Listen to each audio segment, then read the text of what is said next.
Hello नमस्ते, welcome to अलीका classes. इस class में हम यजुर्वेद के विषय में पढ़ेंगे। इससे पहले हम वेदों की 3 क्लास कर चुके हैं। उनमें हमने वेदों का रचना काल, किस विद्वान के द्वारा वेदों का रचना काल क्या कहा गया है, ये सब पढ़ा। ऋग्वेद के इम्पोर्टेंट सूक्त पढ़े, उन सूक्तों में क्या क्या इम्पोर्टेंट पॉइंट है वो सब पढ़ा। आज की क्लास में हम यजुर्वेद से संबंधित इम्पोर्टेंट पॉइंट पढ़ेंगे। स्टार्ट करते हैं। यजुर्वेद। यजुर्वेद में यज्ञों के विधि विधान की जानकारी दी गई है। यजुर्वेद में यज्ञों के विधि विधान की जानकारी दी गई है। इसमें जो भी वर्णन किया गया है वो यज्ञों से संबंधित वर्णन किया गया है। यज्ञों के विषय में ही जानकारी दी गई है। कौन सा यज्ञ कब करना चाहिए, कौन सा यज्ञ कितने दिनों तक चलेगा, कौन सा यज्ञ किसे करना चाहिए, यानी कि जो भी इसमें विषय वस्तु है वो यज्ञों पर ही आधारित है। इसमें यज्ञों के विषय में ही जानकारी दी जाती है। आपको यही ध्यान रखना है, यजुर्वेद में यज्ञों के विधि विधान का वर्णन किया गया है, यज्ञों की विधि के विषय में बताया गया है। यजुर्वेद के 2 भाग हैं, शुक्ल यजुर्वेद, कृष्ण यजुर्वेद। यजुर्वेद जो है ये गद्य और पद्य दोनों में लिखा गया है। यजुर्वेद एकमात्र ऐसा वेद है जो गद्य और पद्य दोनों में लिखा गया है। गद्य और पद्य के विषय में आप जानते हो, गद्य और पद्य में क्या डिफरेंस होता है। यजुर्वेद का देवता वायु है। यजुर्वेद का देवता किसे कहा गया है? वायु को। यजुर्वेद के आचार्य वैशंपायन है। यजुर्वेद के आचार्य कौन है? वैशंपायन। यजुर्वेद के पुरोहित वो होता है जो वेदों के मंत्रों का उच्चारण करता है। ऋग्वेद का पुरोहित कौन था? होता, यानी कि ऋग्वेद के मंत्रों का जो उच्चारण करता है उसे होत्री या होता कहा जाता है। वैसे ही यजुर्वेद के मंत्रों के उच्चारण करने वाले विद्वान को क्या कहा जाता है? अदर्व्यु कहा जाता है। ये आपको ध्यान रखना है। यजुर्वेद के पुरोहित को क्या कहा जाता है? अदर्व्यु कहा जाता है। यजुर्वेद का उपवेद क्या है? यजुर्वेद के उपवेद का नाम है धनुर्वेद। ये आपको ध्यान रखना है, यजुर्वेद के उपवेद का क्या नाम है? धनुर्वेद। नेक्स्ट है यजुर्वेद की शाखाएं। महर्षि पतंजलि के अनुसार यजुर्वेद की 101 शाखाएं हैं। कुल कितनी शाखाएं हैं? 101। लेकिन आपसे पूछा जाए उपलब्ध शाखाएं कितनी है? 6। उपलब्ध शाखाएं कितनी है? 6। इन 6 में से शुक्ल यजुर्वेद और कृष्ण यजुर्वेद ये दोनों की ही शाखाएं दी गई हैं। इनमें से शुक्ल यजुर्वेद की 2 शाखाएं हैं और कृष्ण यजुर्वेद की 4 शाखाएं हैं। शुक्ल यजुर्वेद की शाखाएं कौन कौन सी है? मांद्यन्दिन शाखा और काणन शाखा। कृष्ण यजुर्वेद की कौन सी शाखा है? कट शाखा, कपिस्टल शाखा, तैत्तिरीय शाखा। कृष्ण यजुर्वेद की शाखाएं कौन सी है? कट शाखा, कपिस्टल शाखा, तैत्तिरीय शाखा, मैत्रायणी शाखा। इनमें से जो सबसे इम्पोर्टेंट है चारों में से वो तैत्तिरीय शाखा है। शुक्ल यजुर्वेद की दोनों शाखा इम्पोर्टेंट है, लेकिन अगर प्रेफरेंस पे रखेंगे तो मांद्यन्दिन, जिसे वाजस्नेयी शाखा भी कहा जाता है, ये इम्पोर्टेंट है। आगे बढ़ते हैं। यजुर्वेद के 2 भाग हैं। यजुर्वेद के 2 भाग हैं, जैसा कि आप जानते हैं, शुक्ल यजुर्वेद और कृष्ण यजुर्वेद। यजुर्वेद का विषय क्या है? यजुर्वेद का विषय है यज्ञ संबंधी प्रार्थना या मंत्र। इसमें यज्ञों से संबंधित मंत्र दिए गए हैं, यज्ञों से संबंधित विधियां दी गई हैं। यजुर्वेद से संबंधित 2 ज्ञान संप्रदाय हैं। ये ज्ञान संप्रदाय कौन कौन से हैं? आदित्य संप्रदाय, ब्रह्म संप्रदाय। जैसे कि आप जानते हो शुक्ल यजुर्वेद के 2 भाग हैं, दोनों भागों के एक एक संप्रदाय दिए गए हैं, इसलिए कुल कितने संप्रदाय हुए? 2 संप्रदाय। जो आदित्य संप्रदाय है वो शुक्ल यजुर्वेद से संबंधित है और जो ब्रह्म संप्रदाय है वो कृष्ण यजुर्वेद से संबंधित है। ये आपको ध्यान रखना है। नेक्स्ट जो है ये इम्पोर्टेंट पॉइंट है, आपको ध्यान रखना है, ये यूजीसी नेट में पूछा गया है। शुक्ल यजुर्वेद का भाष्यकार कौन है? हलायुध। आपको ध्यान रखना है, शुक्ल यजुर्वेद का जो भाष्यकार है वो हलायुध है। इसके साथ ही क्वेश्चन पूछा जाता है, अर्वाचीन व्याख्याकार कौन है? यजुर्वेद का अर्वाचीन व्याख्याकार कौन है? अर्वाचीन होता है जो सबसे नया है, एक होता है प्राचीन जो सबसे पुराना है, अर्वाचीन जो सबसे नया है। यजुर्वेद का जो सबसे अर्वाचीन व्याख्याकार है वो है स्वामी दयानंद सरस्वती। आपको ध्यान रखना है, दोनों ही क्वेश्चन इंपॉर्टेंट है। अर्वाचीन व्याख्याकार पूछे या फिर भाष्यकार पूछे, दोनों के दोनों क्वेश्चन एग्जाम में पूछे गए हैं, आपको ध्यान रखने हैं। इसके साथ ही आपको ध्यान रखना है, स्वामी दयानंद सरस्वती ने ऋग्वेद के 7वें मंडल तक ऋग्वेद की व्याख्या की है। अभी तक जो हमने यजुर्वेद के विषय में पढ़ा उसे एक बार फिर से पढ़ लेते हैं। यजुर्वेद के देवता का नाम है वायु, आचार्य वैशंपायन, पुरोहित अदर्व्यु, उपवेद धनुर्वेद। उपलब्ध शाखाएं 6 हैं, कुल शाखाएं 101 हैं और ये शाखाएं किसके अनुसार बताई गई हैं? पतंजलि के अनुसार। यजुर्वेद के कितने भाग हैं? 2, शुक्ल यजुर्वेद, कृष्ण यजुर्वेद। यजुर्वेद के कितने संप्रदाय हैं? 2, आदित्य संप्रदाय और ब्रह्म संप्रदाय। यजुर्वेद का भाष्यकार किसे कहा गया है? हलायुध को। कौन से यजुर्वेद का? शुक्ल यजुर्वेद का। शुक्ल यजुर्वेद का भाष्यकार हलायुध है। स्वामी दयानंद सरस्वती को यजुर्वेद का अर्वाचीन व्याख्याकार कहा जाता है। नेक्स्ट है यजुर्वेद की शाखाएं। यजुर्वेद की जो शाखा है मांद्यन्दिन शाखा, मांद्यन्दिन शाखा जो है ये इम्पोर्टेंट शाखा है और ये शुक्ल यजुर्वेद से संबंधित है। मांद्यन्दिन शाखा को वाजस्नेयी शाखा भी कहा जाता है। ये आपको ध्यान रखना है कि इस शाखा को वाजस्नेयी शाखा भी कहा जाता है। ये जो शाखा है यजुर्वेद की ये उत्तर भारत में प्रसिद्ध है। आपको ध्यान रखना है शुक्ल यजुर्वेद की कौन सी शाखा उत्तर भारत में प्रसिद्ध है? मांद्यन्दिन शाखा या फिर वाजस्नेयी शाखा। मांद्यन्दिन शाखा जो है इसमें 40 अध्याय है, 303 अनुवाक है, 1975 मंत्र है।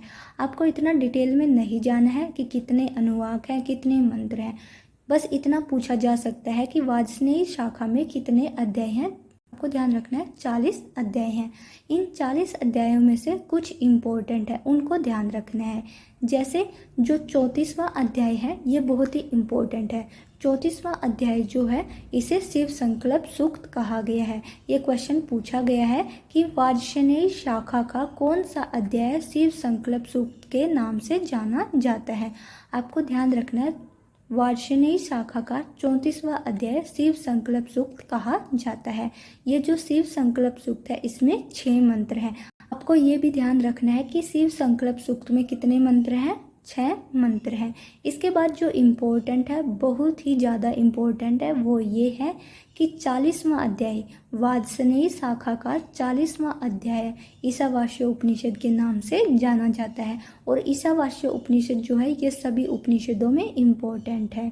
आपको ध्यान रखना है मांद्यन्दिन शाखा या वाजस्नेयी शाखा का 40वां अध्याय किस उपनिषद के नाम से जाना जाता है? ईशावास्य उपनिषद के नाम से जाना जाता है। यानी कि जो हम ईशावास्य उपनिषद पढ़ते हैं उस ईशावास्य उपनिषद में जो भी विषय वस्तु है वो सारी की सारी यजुर्वेद के शुक्ल यजुर्वेद के 40वें अध्याय से ली गई है। उसी को ईशावास्य उपनिषद का नाम दे दिया गया है। ये तो आप सब जानते ही हो कि सारे के सारे जो हमारे ब्राह्मण ग्रंथ है, उपनिषद हैं, ये सारे के सारे वेदों पर डिपेंड है। यानी कि जो वेदों की विषय वस्तु है उसी को आधार बनाकर इन्हीं की विषय वस्तु लिखी गई है। वेदों को ही एक्सप्लेन कर दिया गया है ब्राह्मण ग्रंथों में। जो वेदों में ज्ञान की बातें थी, दार्शनिक बातें थी, उन्हें उपनिषदों में लिखा गया है। इसलिए जो भी आर्ण्यक ग्रंथ है, ब्राह्मण ग्रंथ है, उपनिषद ग्रंथ है, इनकी जो विषय वस्तु है वो पूरी की पूरी वेदों पर आधारित है। नेक्स्ट है काणव शाखा। शुक्ल यजुर्वेद की कौन सी शाखा उपलब्ध है? काणव शाखा। 2 ही शाखाएं उपलब्ध है, एक के विषय में हम पढ़ चुके हैं और दूसरी कौन सी है? काणव शाखा। ये जो काणव शाखा है ये दक्षिण भारत में प्रसिद्ध है। इसके विषय में इतना ही क्वेश्चन पूछा जाता है कि जो काणव शाखा है ये किस यजुर्वेद से संबंधित है। आपको ध्यान रखना है काणव शाखा शुक्ल यजुर्वेद से संबंधित है।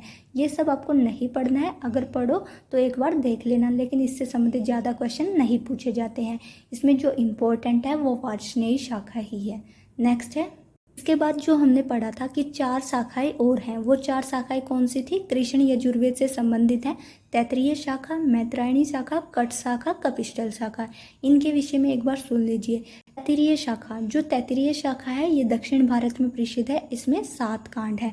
मैत्रायणी शाखा, मैत्रायणी शाखा में 4 कांड है। आपको बस इतना ही ध्यान रखना है, तैत्तिरीय शाखा में कितने कांड है? 7 कांड है। जैसे अध्याय होते हैं वैसे ही कांड है। मैत्रायणी शाखा, मैत्रायणी शाखा में 4 कांड है। कट शाखा और कपिस्टल शाखा, इनके विषय में आपको बस इतना ध्यान रखना है, ये कृष्ण यजुर्वेद से संबंधित है। यजुर्वेद से संबंधित इम्पोर्टेंट सूक्त। अब हम पढ़ रहे हैं यजुर्वेद से संबंधित इम्पोर्टेंट सूक्त। यजुर्वेद के विषय में जो इम्पोर्टेंट पॉइंट है वो हम पढ़ चुके हैं। अब हमें केवल और केवल सूक्तों के विषय में पढ़ना है। यजुर्वेद से संबंधित कोई ज़्यादा सूक्त नहीं है। जैसे जो सबसे ज़्यादा इम्पोर्टेंट सूक्त है वो ऋग्वेद के सूक्त है या फिर अथर्ववेद के सूक्त है। ज़्यादातर जो पूछे जाते हैं वो ऋग्वेद से ही पूछे जाते हैं, लेकिन 1-2 इम्पोर्टेंट है उनके विषय में हम पढ़ लेते हैं। जैसे शिव संकल्प सूक्त, अभी अभी हम पढ़ के आए थे। यजुर्वेद का जो 34वां अध्याय है वो शिव संकल्प सूक्त के नाम से जाना जाता है। यजुर्वेद का 34वां अध्याय शिव संकल्प सूक्त के नाम से जाना जाता है। इसके विषय में आपको ध्यान रखना है। अब इसके विषय में पढ़ते हैं। शिव संकल्प सूक्त वाजस्नेयी शाखा का 34वां अध्याय शिव संकल्प सूक्त के नाम से जाना जाता है। शिव संकल्प सूक्त को शिव संकल्प उपनिषद भी कहा जाता है। यह आपको ध्यान रखना है, जो 34वां अध्याय है इसे शिव संकल्प सूक्त और शिव संकल्प उपनिषद भी कहा जाता है। इसमें 6 मंत्र हैं। आपको क्या ध्यान रखना है, इसमें 6 मंत्र हैं। इसमें वर्णन किसका किया गया है, जैसे कहीं पर पृथ्वी का वर्णन किया गया है, कहीं अग्नि का किया गया है, कहीं इंद्र का। शिव संकल्प सूक्त में किसका वर्णन किया गया है, इस सूक्त में मन के विषय में वर्णन किया। शिव संकल्प सूक्त में मन के विषय में वर्णन किया गया है। इसमें बताया गया है कि जैसा इंसान का मन होता है वो वैसे ही कार्य करता है। यानी कि जैसे इंसान की सोच होती है, जो बातें उसके दिमाग में चलती रहती है वो वैसा ही बनता चला जाता है और वैसे ही कार्य करता चला जाता है। अगर वो पॉजिटिव बातें सोचता है तो वो पॉजिटिव कार्य करेगा, और अगर वो नेगेटिव सोचता है तो वो नेगेटिव कार्य करेगा। जैसा उसका मन होगा वैसा ही उसका कार्य होगा। यानी कि जैसे उसके थॉट होंगे वैसे ही उसके क्या होंगे, कार्य होंगे। ये आपको ध्यान रखना है। इसके विषय में जो आपको ध्यान रखना है, यही ध्यान रखना है कि ये वाजस्नेयी शाखा का 34वां अध्याय है। इसमें 6 मंत्र हैं। नेक्स्ट है प्रजापति सूक्त। प्रजापति सूक्त इतना इम्पोर्टेंट नहीं है, फिर भी एक बार के लिए देख लेते हैं। प्रजापति सूक्त के विषय में आपको इतना ध्यान रखना है, ये शुक्ल यजुर्वेद से संबंधित है। इसके विषय में आपको ज़्यादा नहीं जानना। अगर इसमें से पूछा जाएगा तो शिव संकल्प सूक्त कौन सा अध्याय है यही पूछा जाएगा, और किस शाखा से संबंधित है ये पूछा जाएगा।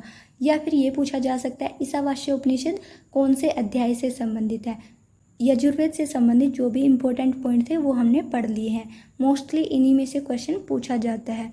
अभी हम यहाँ पर मंत्र या फिर सूक्तियाँ नहीं कर रहे हैं कि किस सूक्त में कौन से मंत्र हैं, ये सब हम नहीं पढ़ रहे हैं। और हमने ये ऋग्वेद के विषय में भी नहीं पढ़ा था, क्योंकि अभी हम जो बातें कर रहे हैं वो इम्पोर्टेंट पॉइंट ही पढ़ रहे हैं। बाद में जब हमारे पास टाइम होगा फिर हम मंत्रों को डिटेल से पढ़ेंगे। अभी के लिए हम जो इम्पोर्टेंट पॉइंट है, जो बार बार एग्जाम में पूछे जाते हैं, वो पढ़ रहे हैं। एक बार सिलेबस कंप्लीट होने के बाद फिर हम डिटेल से पढ़ेंगे। अभी के लिए जो इम्पोर्टेंट है उसे ही पढ़ रहे हैं। यजुर्वेद के विषय में इतना ही पढ़ना है, जो इसमें बताया गया वो इनफ है। इसमें से क्वेश्चन बन जाते हैं।